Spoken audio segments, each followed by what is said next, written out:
Another day, another KVM in my poorly lit office. Sorry about the lighting, but what can you do? Beggars can't be choosers. Here is the newest KLAU, which I guess is gold, KVM switch. It is, I don't know, about 8 inches wide or so. It's a metal case like all the usual ones.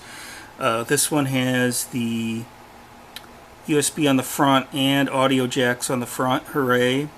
And it has 4 separate push buttons that are not too close but not too far apart either, which is good. On the back of it, you've got what you'd normally expect. You have the power in, power switch, keyboard and mouse in, HDMI out, and then the inputs for the 4 machines. Now you can see it's got 2. This supports 2 HDMI inputs if you have that on your machines, but normally it has this one big fat cable that plugs into the HDMI, and at the other end it splits out to audio, microphone which you can't see, HDMI, and USB. So right now I have 2 Raspberry Pis plugged into this one and the Intellikeys. So here's what I found. In default mode, which is where it uses either the mouse or the keyboard to do hotkeys, so switching monitors. If that's the case, the rear ports will not work with the Intellikeys. This is the same issue we see with those other ones also. And it's because they want very simple, either a mouse or a keyboard. They won't work with gaming keyboards. They won't work with a whole lot of things. But we'll come back to that. And on the front, you do have a single USB that, in theory, you could plug the Intellikeys into.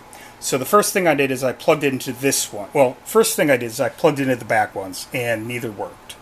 It kept rebooting and resetting the Intellikeys and doing very strange things. When I plugged it into the front, which acts like a USB 2 hub, it's fine. Okay, so I did one of those rare things. I went to the manual and see what they had to say about that.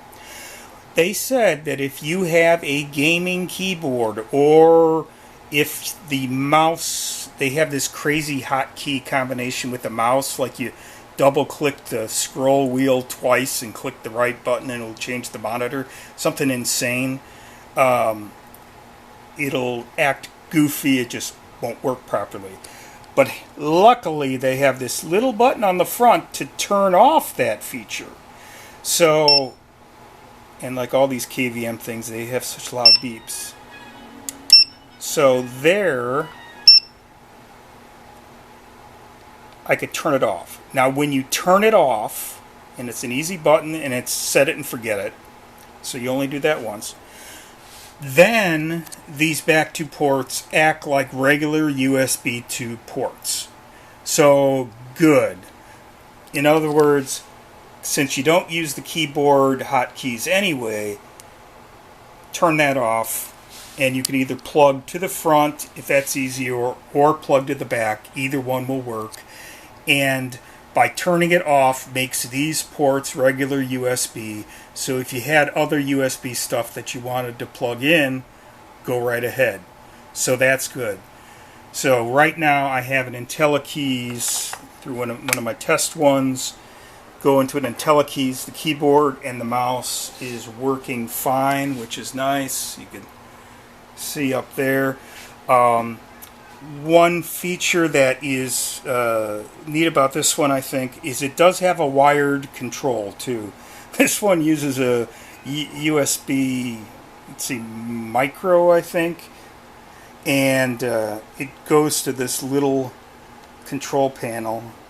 It's about 2 inches by 1.75 inches, and it lights up which one is currently selected, and you press one of the 4 buttons to trigger it over, or you could use the front panel, so either one. So switching over to one, and you may be able to hear music playing through my dollar store speakers, that's because I have my dollar store speakers plugged into the audio there, going to them, and then those dollar store speakers are going into the Raspberry Pi. So it is doing audio. I haven't tried the mic, but there's no reason why the mic wouldn't work if the audio doesn't work. So you have that feature still with you, which is good. So it works pretty well with the Intellikeys. You want to turn off that hotkey thing, which I think their mouse hotkey thing is insane anyway. The combination, you probably want it off normally. Once you turn that off, everything becomes a USB 2 port and works happily as can be. And this one is doing the audio too, which is nice. So there we go, more adventures in KVMs.